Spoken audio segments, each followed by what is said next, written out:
Welcome to the Weightlifting Scoop. This is James Tatum. We got Travis Cooper, Glenn Pendlay, and Travis Mash here. Yep, awesome. Yep. That was pretty good, man. Thanks, yeah. Yeah. You have like an announcer voice. You seriously do. That was like the best I've ever heard. Yeah, I've been practicing at night. I believe that. Well, see, me that. and Travis Cooper, we did a little podcast with Muscle Science and Application, and I introduced the podcast there, and we had to redo it like 4 times because I kept messing it up. It is a mouthful. It's a pretty cool name, but it's hard to remember Yeah. if it's not your own. So I was like, Muscle Application and Science. What is that? What is it? Is that a different podcast? What's that? I think it just has a different target market, so we had never heard of it. It's a very popular podcast in the bodybuilding and strength and conditioning world. Oh, right. Yeah, and he does a lot of stuff with like going over research and how to get stronger and how to apply things. Just kind of better and broaden the horizons of bodybuilders. Is that the guy working with you? No, yeah, different guy. He approached James at Nationals, so we did the podcast on Monday with him. It should be released next week. Sweet. I think it turned out really well. We were the first 2 weightlifters who had been on his podcast, so we brought a different perspective on things, I think. I'm sure you did. Yeah. I mean, weightlifting brings a different perspective than powerlifting for sure. Yeah. Very much so. But it was a good time. So I've been practicing since then, working on my announcing skills. Hopefully that pays off for you someday, James. I think it paid off today. Well, you never know. Like Michael Buffer, that dude's a millionaire just because he says, "Let's get ready to rumble." I mean, but says it much more epically than that. And doesn't he have a brother who does something else? His brother is not nearly as good, so he's like 100-air. Yeah. But I mean, 100 there. could be worse. That's good. I am 100 air right now. Yeah. I mean, it could be worse. It could be a 10 air, I guess. I think I'm 1,000 there. yeah, it's like that song, "Have a Baby by Me, Baby, Be a Millionaire." And I always think, like, if you're not a millionaire, that doesn't sound very cool. No, not at all. Yeah. So, That doesn't sound like a good song to me. Anyway, It doesn't surprise me that Travis knows that that's song. not Waylon Jennings. yeah. So So, James, do you practice your announcing in your Speedos like you did today? Well, you got to be prepared, so of course. James, do I you? think that really went over better in your Speedos than That it would made have. Yep, that made the take. Yeah, probably. well, the Speedo, it just makes everything better. Do you always have your Speedo on? If you wore a kilt, would you wear Speedos? Oh, no, I'd probably go free ball. That's a real man right there. Exactly. I mean, if you get into a situation like Braveheart, how are you going to moon him when you're challenging somebody? Or even give him full frontal. I mean, how do you do that without that? Yeah, I know. It just makes no sense. It's logic. This might be getting a little gay. My fault. No, there's nothing gay about Braveheart. Or going free balling with a kilt. That's manly amongst manly. Tom did some squats with a kilt. I don't. Free balling that. No, he wasn't. Hopefully, Oh, I was like, yeah, I was like, now this is getting into gay porn now. Yeah. I wore a kilt once, or a couple times, definitely, when I did Scottish Highland Games. But I wouldn't have, my kilt, wasn't very comfortable in it because it was too short. It was basically, Alan Myers had this kilt, and he let me borrow it, and I was a little bigger than Alan. Just a few pounds heavier, had my hips were a little bigger, my legs were a little bigger, and so the kilt on him went down just a little past his knees like you're supposed to. Right. On me, it was like right above the knee. Oh, Just right there. So it really didn't look right. So I was kind of self-conscious in that kilt, and I definitely wouldn't have been freeballing it. So you didn't free ball at the No, I did competition. not. It would have gone too short for that. See, I didn't know you did Scottish Highland Games, so now I did. Now I got, Believe it or not, I tied the guy that Justin Braun. yeah. I tied him. It was both of our first Highland Games ever. Him and me did the Estes Park, Colorado Highland Games. I know exactly. It was his first and my first. I actually tied him, went to a tiebreaker. They did the caber toss for a tiebreaker. We both turned it because we each won the same number of number of events. And the caber toss, we both turned it 100%, the full turn over, like 3 or 4 times. And on like the 4th turn, I did like 9 o'clock, and he turned it perfectly again. So, yeah, he I'm beat me in a intrigued now. tiebreaker. So you've done powerlifting, weightlifting, and Highland Games. Have you done anything? Have you done like strongman or bodybuilding? I've done a couple of strongman events. A couple of strongman events. That's so cool. But Highland Games was definitely, after Olympic lifting, I would say that Highland Games are probably my favorite. Highland Games are fun. I'm as a but you would have sucked at it because yeah, you're I'm too sure. small. You're I know. short. I want to try it just because of that. See, like if I do even now, if I power lift, my expectations are too high. Yeah. Like I want to do something where I can just have fun and not like get Yeah. Well, Highland Games are good for that because they're not. They don't. It's not easy to be super competitive in Highland Games. In other words, you can't get too carried away with it. It's kind of self-limiting in that respect. Right. It's kind of more of a go out, have fun type of day. Yeah, it looks like a lot of fun. But for somebody that's like 5'6" like you, yeah, you couldn't be too competitive. Why'd he short me an inch when I just told him I'm 5'7"? He's the tallest guy in the room. He shorted me an inch means a lot, right, Trav? I mean, when you're short already. Yeah, Glenn's been on fire with the short jokes. I'm sure they could get a lot worse. Mike's been out of the room for a little bit. He's on the mend from a slight knee operation, and so he's been doing his physical therapy outside of the gym, and so I'm sure he's going to hit me with the short jokes while Mike is gone. Oh, so when Mike's here, he gets the brunt of all of this. Oh yeah, definitely. Yeah, how Well, many? Because he's the shortest, so he definitely gets the brunt of it. What is Glenn? Glenn says that Mike has 3 vertebrae. Yeah. Oh definitely. yeah. And yeah. So, anyways, but that's an advantage for him, obviously, for weightlifting. No doubt. He can't bend his back. Nope. He had to have 900 pounds on his back, and he couldn't bend it. That's perfect. Yeah.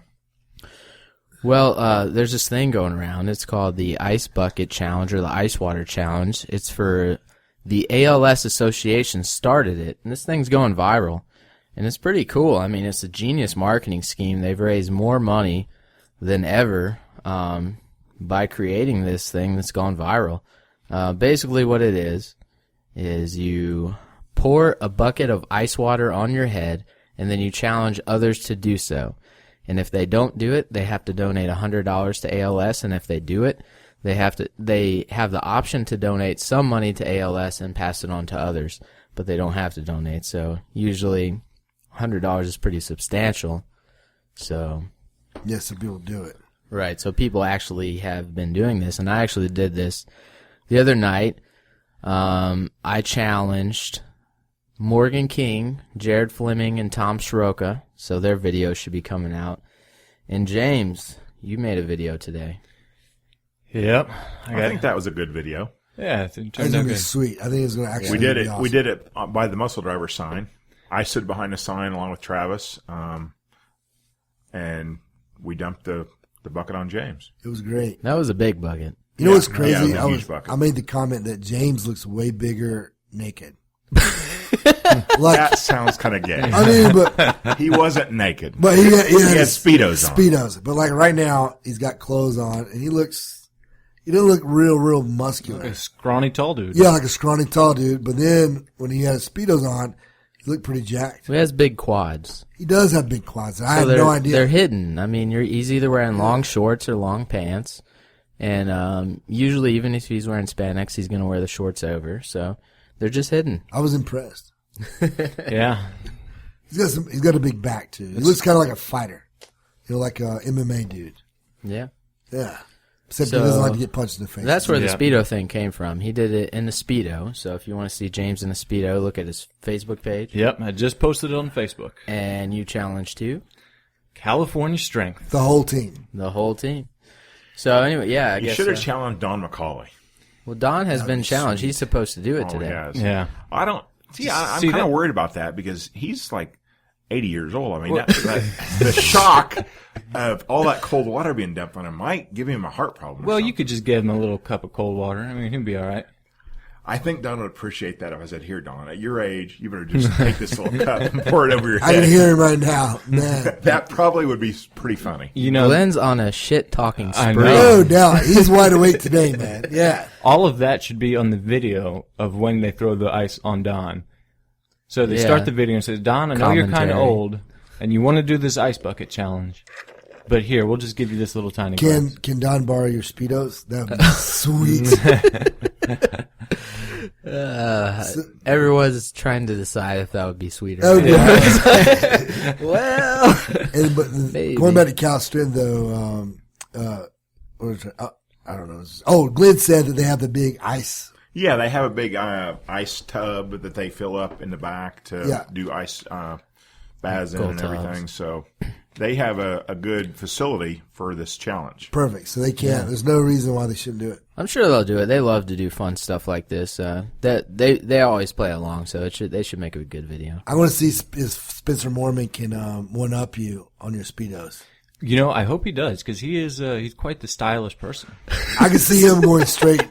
I can see him going straight G-string. I consider myself to have very good style with my fanny pack and tank tops and Speedo. But European, yeah. yeah, I think Spencer is a good competition for me. He's got that long hair. Ponytail and G-string. Trevor, Now we're getting a little crazy. Little crazy I here. don't know. Spencer, you cannot borrow my G-string. I just don't know what's happening on this podcast. or your banana hammock. For sure not that. Are those not one and the same? I don't know. I don't know. Well, Either way, that's the thing happening right now. ALS Ice Bucket Challenge. I mean, I think it's pretty cool. I think it's genius marketing for them. They're raising a ton of money. Even if you don't donate, if you get challenged, I'd recommend doing it. It's not that bad. It's a little cold for like 3 seconds, but you get over it and you raise awareness for ALS. And good recovery. And there's a lot of diseases out there, so even though it's for ALS, it gets people thinking about donating is the thing. So Right. it's not just for ALS, it gets donating for good causes on people's minds. So I think it's a great thing to do. That was a good spin. I like that. Yeah. Yeah. So we do actually have some weightlifting news today, I guess. Yeah. So USA Weightlifting released that they're changing the qualifying procedures for the American Open, which And the Nationals. I think it's something that they had to do. So I agree. Glenn or Travis, if you guys want to talk about that first. Glenn is the expert, so we'll let him talk. Well, I just agree that they are doing the right thing. I think that everybody, as soon as they put the notice out, a lot of people, including Don McCauley, came at and said, "Well, this is stupid. They should do this. They should do this. They should do this." Well, but Don is kind of perpetually sees the bad in what the USAW is doing, or he kind of goes the opposite direction. But I think that basically they have to do something to decrease the number of competitors at national meets. They have to do something. And when we really talked about this, Travis Mash and I, when we were outside, we were talking about that for some time. And what it boils down to is there's a lot of good ideas for how to limit the number of people. Right. But when you really examine those good ideas, pretty much every one of them falls apart. And because there's some people say we should have regional meets, but there's so many problems with that, it's almost undoable. So there's a lot of stuff they should do, but a lot of it is undoable. And I think this is probably the best option they could have come up with. I think they probably should have done that a couple months earlier. That would have been best. But they're maybe a couple months late, but it's, it's 6 months from now, 7 months from now. Well, given that, so, it's okay. Given that nationals just happened, I guess, yeah. They kind of saw that there was maybe too many people competing at nationals, and it was a wonderful meet, but, it's very stressful for the meet director and USA Weightlifting in general and all the volunteers. I mean, especially those guys. Yeah. All the judges and announcers and stuff, they're volunteers. Is that still correct? Yes. So they have to do something that allows for more people to show up if more people enter, or the meet to be cut off at a certain amount of people, worst case scenario. And I think they did. I think with this new rule, they did this. Basically, what they have is the meet is limited to 350 competitors. I think correct, it's 365 is the number. Okay. I'm not exactly sure. I didn't read the document myself, so I'm hearing this from other people who have read it so far. But basically, they're limiting it to 365 total competitors, and they're starting out by doing 15 people per weight class, so the top 15 totals that enter get in. Is that right? I believe so. And then from there, it's based on percentage over the qualifying total that they made, so in Yes, various so. weight classes. And I think that's about, I can't think of anything that would be more fair than that. I mean, I suppose you could have something be a little more fair, but I don't think there is going to be in any way noticeably better than that. Yeah, and I guess the one thing that makes it hard is that you can't have that one number and know that you qualified. Yeah. Yeah, that is the tough thing. I mean, in certain sports like swimming, for instance, it's similar. If you make a certain time, you're in the nationals, and weightlifting's kind of been that way. The problem is that weightlifting has grown so fast that if you arbitrarily pick a number, you might pick it too low for one weight class and too high for another. So say if you went a percentage of the world placement, like the world records or whatever, you might have one weight class where 50 people can place that percentage of the world record, but in one weight class you might only have 3 or 4. Yeah, So, 0, like you said. Yeah, weightlifting's at a difficult point right now because everything's changing so fast. It wasn't but 2 or 3 years ago where you could go to the American Open, there was barely 200 people.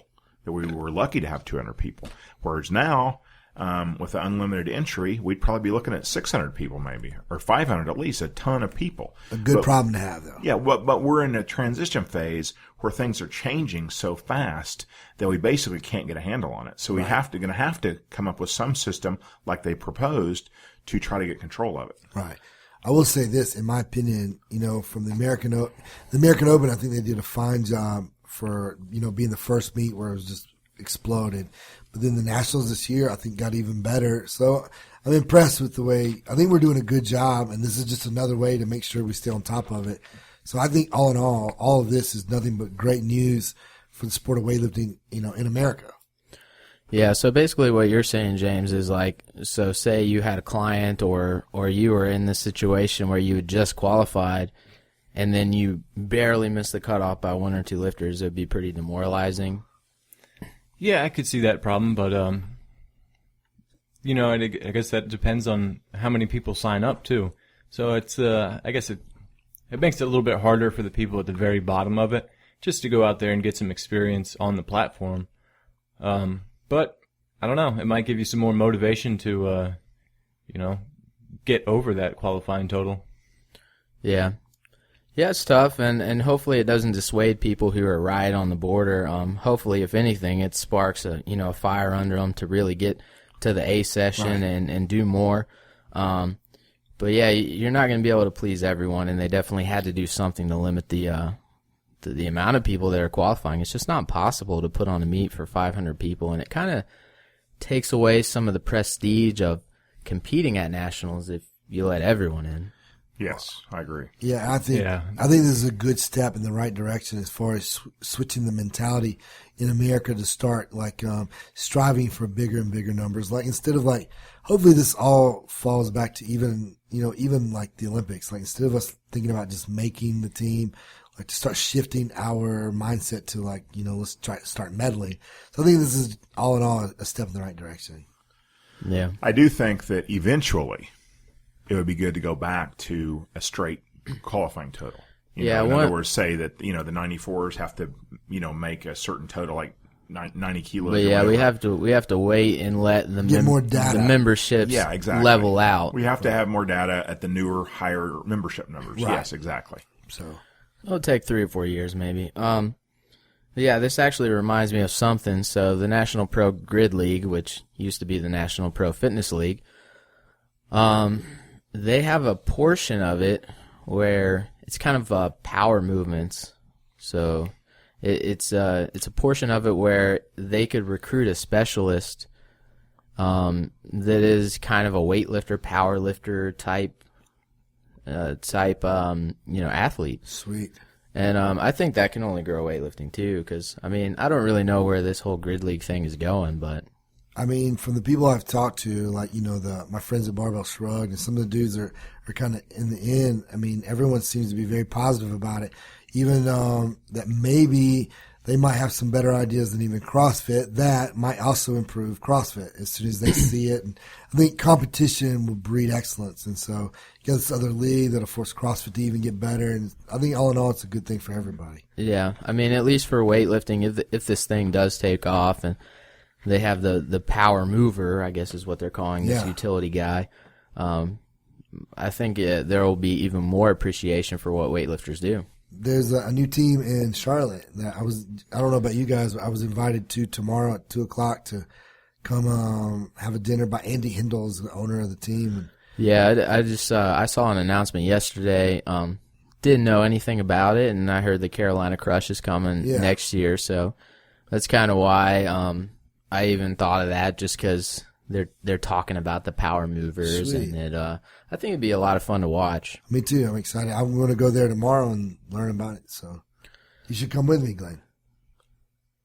I don't know about that. But I should do a lot of things. Yeah, soon we are. But yeah, so I'm excited about it too, Trav. I think it's going to be a good thing, and maybe it provides like a little extra income for a guy like you or one of the other lifters. Who knows? It seems like it's kind of differentiating itself from CrossFit, because CrossFit, the idea, at least traditionally, is to be the jack of all trades, whereas this is kind of bringing the idea of somewhat CrossFit workouts for teams, but everyone doesn't have to do it. You have your specialists come in and do that portion of the workout, at least from what I understand. Sweet, because I never want to be able to do 1,000 pull-ups or anything. But we're going to have to do something about this Travis and Travis problem. We now have two people in here with the same first name, Travis Cooper and Travis Mash. Call me Coop or something like that. Yes, we should initiate that. That should be mandatory to call Travis Cooper Coop, because this Travis and Travis situation is just getting to be Mash and Coop. It's not good. Yeah, and if anybody has any good nicknames for either one of them, maybe post them. Yeah, I'm cool with that. All right. Don't be ridiculous, though, but yeah. No, be ridiculous. That's ridiculous is good. Don't try to get out of this. So, yeah, I'm good with Mash and Coop. Yeah. All right, so we'll go for that for now. T-Mash, T-Coop, whatever. Just say what you say. Just Bad mother. Figure it out. Just kidding. Well, I don't know. So you've been here. This is your first official week on board with the Muscle Driver team. You visited last week, but you came in on Monday. You're starting your 3 days a week here, Travis. Yeah. Travis Mash. T-Mash. T-Mash. Get it right, Coop. So, I mean, coming from your strength and conditioning / powerlifting background, an outsider's perspective, you're going to view things maybe a little differently than we do on a day-to-day basis, just because we see each other on a day-to-day basis. So sometimes we might overlook some weaknesses or whatnot. I mean, are there some things that you've seen by working with, even working with John North for a while, and then seeing us train a little more recently, some things that weightlifters overlook?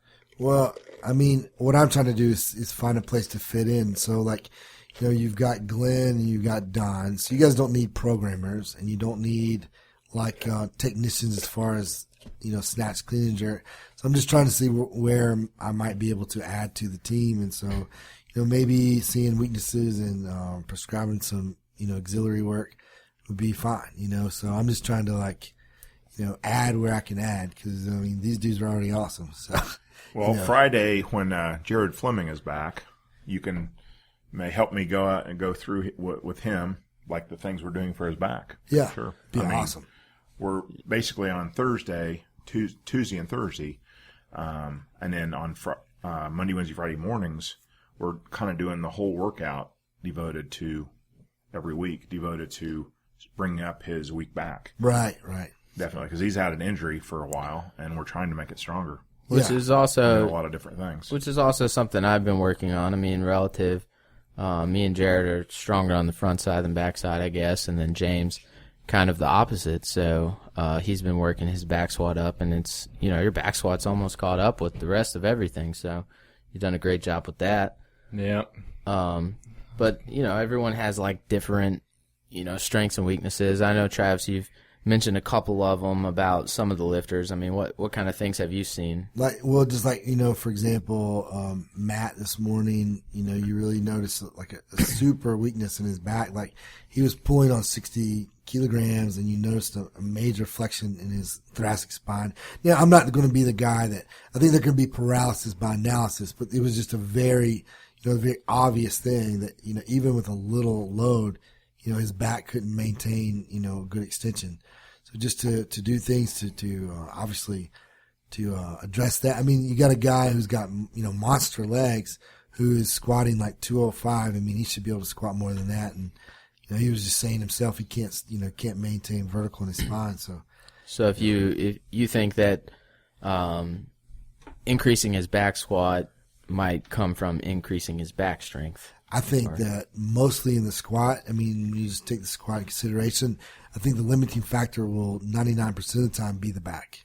Okay. Because people, like for example, you take a leg press. We can all leg press a crap load because you don't have to worry about the torso at all. And, but still yet, and of course the sled, you end up moving about really 70% of what you're leg pressing, depending on the machine, on average. Mm-hmm. So we're all capable, our legs, of handling way more weight. It's just maintaining the torso, being vertical. I mean, the limiting factor. I would agree. When I was trying to squat 600 pounds for a while, it was mostly core that was given out. I mean, like my legs were never the limiting factor. Right. Leg press, obviously everyone does a lot. And if you think about an Olympic lifter, so you're using your back a lot. So not only does it have to do with the strength of your back, but the endurance. Strength endurance, yes. Right. So when you talk about back squat, because everything we're doing is pretty much using the back to some extent. Would you guys? I agree with that. I think that, your back obviously is a weak point for a lot of lifters. And Jared brought this up. I mean, when he went through that circuit with you, he was like, my back is really fatigued. So when he went to go do squats the next day, he said it was hard to keep his back tight. So you got to play that balance in doing extra work, but not fatiguing yourself too much to do the major. I like to use the major to do the little work. Like, for example, doing back squat with pauses. Really a good one is like a front squat. Like to pause with the front squat. I mean, you have to maintain extension to hold a front squat. Otherwise, you drop the weight. So it's a good one to use a major lift while trying to cure some of the smaller muscles just by increasing time under tension. Now, James, let's get you back on here. You've been quiet for a second. Now, all right. Given that your back is probably your strong point still, his back is jacked. Do you ever feel like your back gets fatigued in training? I feel a little bit on the pull sometimes, but it might be my upper back. When I do cleans, it used to be worse. It's getting a lot better now. Where I'd catch a clean and my upper back would round and I'd kind of cave forward, and then I could bring it back up and still make the lift. But, ideally you just want to catch it and keep that back tight the whole time and stand right up from a clean. So I've been working on that in the upper back, but, I would also notice that on my pull. My lower back I would never have any issues. It would never be my limiting factor for a snatch or a clean and jerk. But, when I would be doing like a snatch and my upper back was fatigued, my upper back, just like you were saying with Matt, would be the limiting factor. I'd feel like it would round just a little bit, enough to pull me too far forward.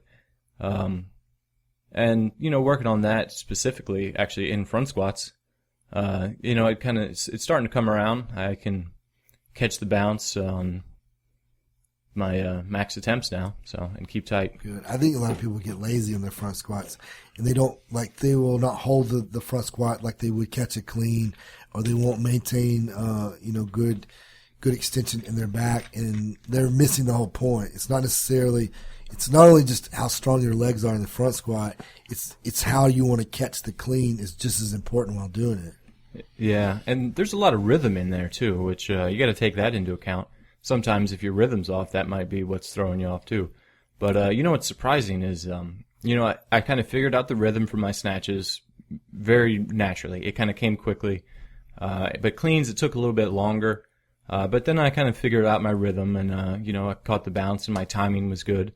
But what took the longest was figuring out my rhythm in squats.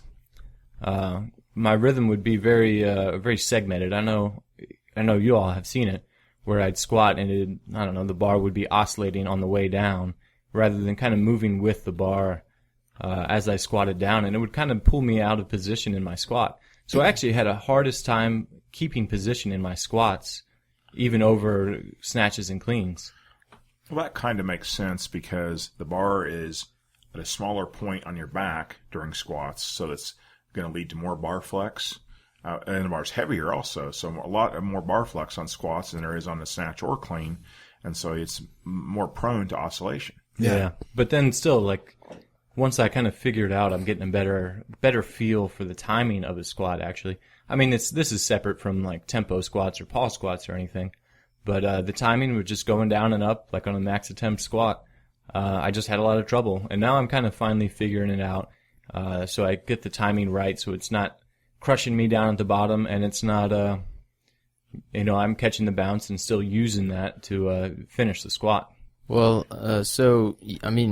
the bar used to kind of, like, it didn't really crash on you, but your upper back would round in a squat, and you weren't catching the bounce on anything above 130 for a while, and then now, up to 170 to 180 range, you're finally catching the bounce. What do you think made the biggest difference? Just That's a great question. Squatting or time in the sport? Or Yeah, I think time in the sport has helped out the most with the squat, but for the clean, like you were talking about, just the rhythm of the actual lift, meeting the bar in the correct position and tightening up at the right times, and figuring out like exactly when to start decelerating the bar after the elbows get turned around. And those things, they're not necessarily something that you can think of too much just because it happens so quickly. But with time and thinking of getting my timing correct, I had to do a lot of reps with 145 on the clean and jerk just to practice my timing. I think, Don, of all the things I've learned in my short time here so far, is that timing and balance is probably the most important and most overlooked element of the sport of weightlifting. Even like getting people strong is easy. Like anybody can, anybody who knows a little bit can get people strong. But, getting people to have that timing and balance and that rhythm, that's a whole nother ballgame. The timing and balance definitely and the rhythm are definitely the hardest parts of the sport. But I want to ask you a question, James.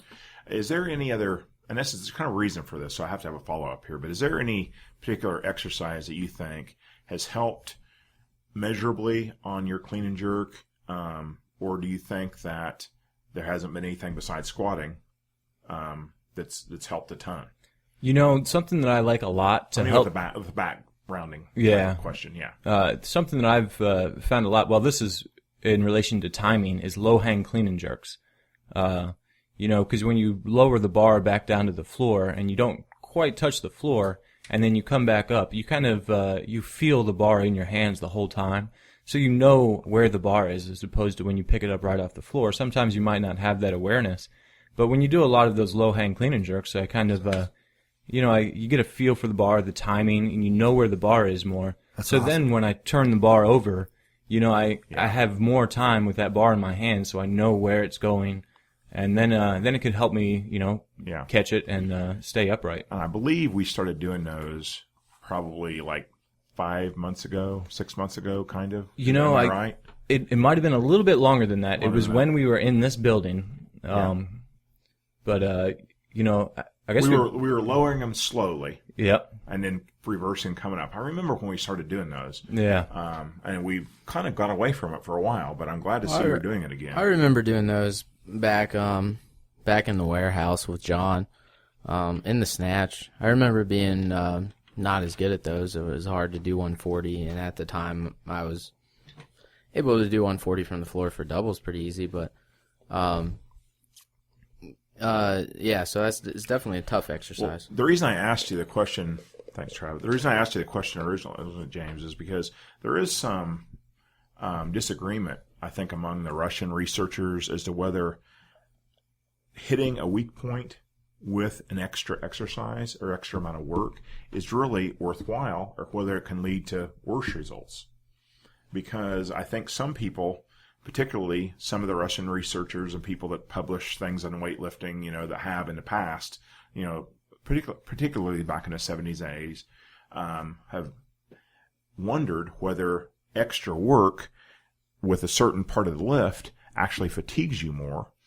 And if you're weak at a certain part of the lift, that certain part of the lift is probably already the most fatiguing part of the lift.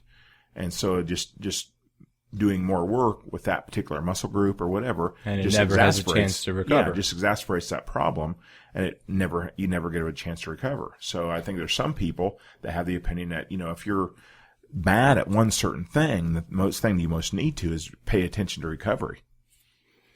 What about, increasing, I'm just asking you now, what about increasing volume in that said place, forcing adaptation, then backing off? Say if you're 12 weeks away, spending 4 to 6 weeks. Well, I do not share the opinion of the people that think that. I would have liked, that's one of the things that I would have loved to have done research on back when I was in school and still getting my master's degree and everything. That was one idea that I had that I would have loved to have done research on.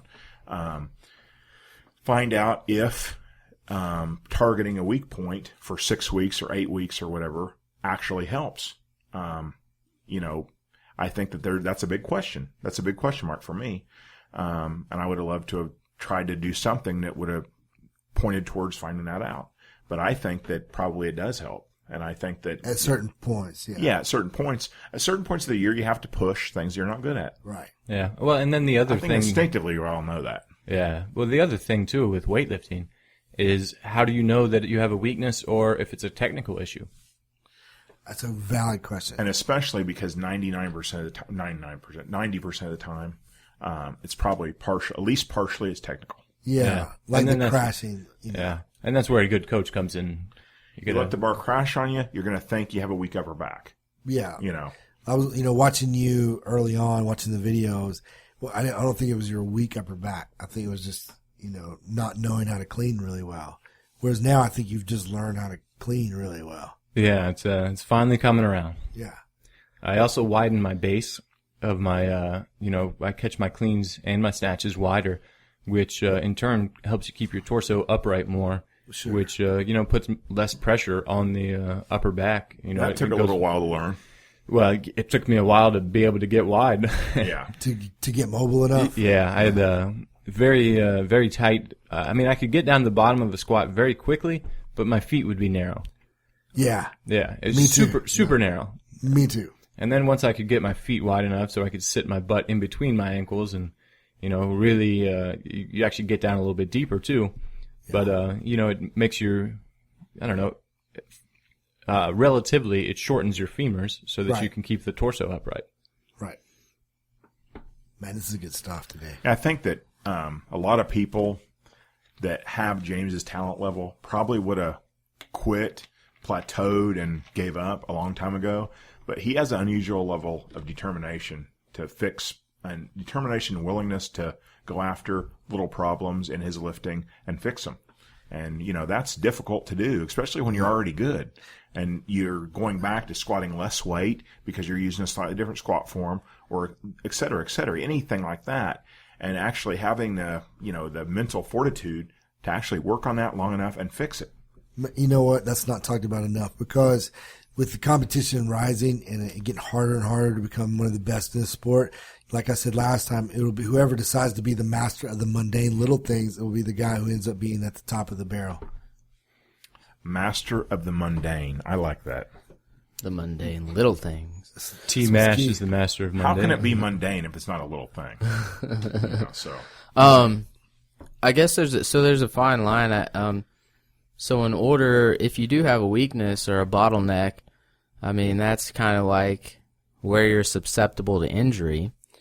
So there's one part of it where it's like you don't want to spend too much time isolating something, but at the same time, you got to spend enough time and maybe bump down the volume in the lift so you don't get injured long term. Yeah, if you're going to add volume somewhere, you got to let it go somewhere else a little bit at first until you adapt. Right. So in an ideal world, you'd have longer training cycles and be able to implement some of that stuff. But in reality, once you're at a certain point, like I think me and James are lucky enough to be, we think we're locked onto the world team based on who signed up for the Pittsburgh meet, pretty much no matter what the results.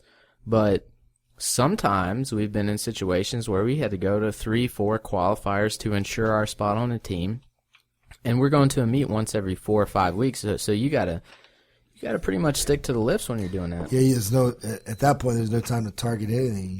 You gotta snatch, clean, jerk, squat. Yeah, I mean, so in that situation, you start targeting weaknesses and doing exercises that aren't specific. Then you'll get hurt. I think then the researchers were saying, then you get hurt. Well, not only that, I mean, you're probably going to snatch and clean and jerk less. Yeah. In the short term. No doubt. And if you don't do less, I mean, you're going to get hurt. You can't just like if you have a weak spot and you do load it, and then you're trying to max out snatch, clean, and jerk and squats, you're going to, then you could definitely. You can't do everything. Yeah. You can't do everything. You can't concentrate on everything at the same time. And that's the key. That's why it's such a chess match. That's what makes the sport awesome. Because you can't do everything, and if you could, everyone would be great. If everyone adapted perfectly and everyone responded to the same things, it would be very obvious how to coach someone to a high level. But everyone is so just genetically different, so their background, different sports they played is so different, especially here in the U.S. where we don't recruit at a young age. So not yet. Starting to, youth nationals, speaking of large meets, it's getting legit. 530. Yeah. So they said that was the biggest weightlifting meet in the world ever. So, that's honestly kind of mind-blowing. That happened here in Florida. We had that many kids. No other country has that many kids competing. They don't have any meets with that many people competing, no matter what age. So I was there. We had a pretty decent team. We had walked away with 6 different medals. That one. So I was with that much competition. I was very happy. Yeah, can't wait to see 2020 and 2024. Yeah, so it takes. I'm pretty excited for the 16 too. Takes a long time to develop, but looking at that, we probably have one of the larger young pools of lifters, and we can say that for the first time. That's crazy. For the first time ever. Maybe since the early days of weightlifting when hardly anyone did it, but that's pretty cool to think about. So eventually we'll find out, is this a numbers game? I think China still recruits pretty hard, and they have billions of people, but I think. I think the sheer athleticism in America will start to show its face in weightlifting. So, I don't know about the other coaches, but for sure I could foresee medals in our future. I hope. What the hell? What's the point of being in the sport if not? So. Well, even when I go, when we go to Pan Ams, I still see countries with outdated techniques, and they don't really recruit that well. They bring the same people every year, and we're starting to, we've kind of always medaled at the Pan Ams to a certain extent, but this year we had a ton of medals, and so at that level we're doing pretty well. Obviously we'd like to see more gold medals, but that's coming around. And then even at the Junior Worlds, we have competitive juniors, people in the hunt for medals. They don't always win them because they have to do their best, but they're in the hunt. I like where it's going. I definitely like where the sport's going. So. Well, anyways, you guys got anything else? I guess we need to get to training. I think that was a great episode. I think we do need to get to training now. It was a good episode. Yeah, let's go get jacked. All right. Well, I guess let's. You guys got anything to plug? Any seminars coming up? Any big things happening? Go buy a Pendlay bar. Go to MaxElite.com and go to Muscle Driver USA. Yep. Yeah. James Tatum USA on Instagram and Twitter. Yeah, I've been posting more training videos, little pieces of the things I've been doing in training because everything's super high volume. It's pretty cool, though. But, on my Instagram, @DozerTDC, and then, of course, check out the Weightlifting Scoop team if you're interested in some online training, and we will see you guys next week.